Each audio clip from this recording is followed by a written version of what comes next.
లేకపోతే టికెట్ కొని ప్రయాణం చేస్తారా? కావాలి ఆ? కావాలి కావాలా? ఎందుకని అంటే టికెట్ కొనేంత స్తోమత లేదు. లేదు లేదు మరి మరి మరి ఫ్రీ బస్ పెట్టినప్పుడు చాలా మంది రష్గా అయిపోయింది, రద్దీగా అయిపోయింది, ఫ్రీ ఫ్రీ అని ఎగబడుతూ ఉంటారు. మరి మీకు సీట్ కూడా దొరకని పరిస్థితి వచ్చేసిద్ది. మరి ఎలా? అట్లాగే ఉంటాం.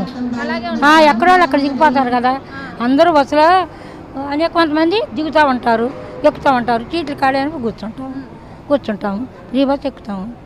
అవునా? పథకం. ఆ, మరి ఆటో వాళ్ళు నష్టపోతున్నారు కదా. మరి నష్టపోతే ఇక మరి మా సేఫ్టీ కావాలి కదా, మాకు డబ్బులు ఉండవు ఆటోలు ఎక్కడానికి. ఫ్రీ బస్ ఎక్కుతాము, రావాలి. రూపాయలేని పరిస్థితి ఉంటుంది, ఎక్కుతాము, ఎక్కి దిగుతాము అట్లా. మరి బస్ ఎక్కిన తర్వాత మగవాళ్ళ పరిస్థితి ఏంటి? అందరూ ఆడవాళ్ళు ఉంటారు కదా ఫ్రీ అన్నాక, మరి వెనక సీట్లు ఉండవు కదా. ఉండాలి, వాళ్ళకు కూడా ఉండాలి ఫ్రీ. మరి వాళ్ళకి ఉంటే ప్రభుత్వం నష్టపోయింది కదా, అప్పుడు మీకు మళ్ళీ టికెట్ పెట్టింది కదా. వాళ్ళు నష్టపోతారు, ఆడన్న తెచ్చి కోట్లు కోట్లు వాళ్ళే కడతారు. మాకెందుకే? చేయమనండి, చెయ్యాలి మగవాళ్ళకి కూడా కావాలి. మరి మగవాళ్ళకని అనౌన్స్ చేయలేదు కదా. మరి చెయ్యాలి, చేపియండి, ప్రభుత్వం చేపియాలి.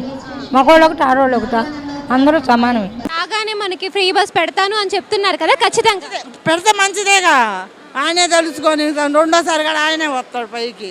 మళ్ళీ మా పింఛను గించను అన్నీ ఇస్తానన్నాడు. ఈ ప్రభుత్వంలో మీకు ఇంకా మంచి జరుగుద్ది అనుకుంటున్నారా గత ప్రభుత్వం కన్నా? మంచిగా చేస్తానన్నాడు కదా.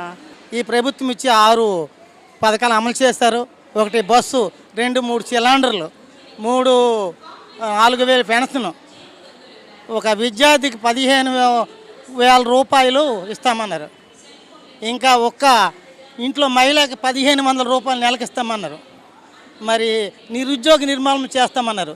ఈ ప్రభుత్వము ఇంత మెజార్టీలో వచ్చినందుకు ఈ మాటలని చంద్రబాబు నాయుడు 14 సంవత్సరాలు ముఖ్యమంత్రి పరిపాలించారు.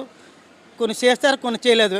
ఇప్పుడే ఇంత మెజార్టీలో చేస్తారని మరి ప్రభుత్వానికి మేము మనవి చేస్తున్నాం.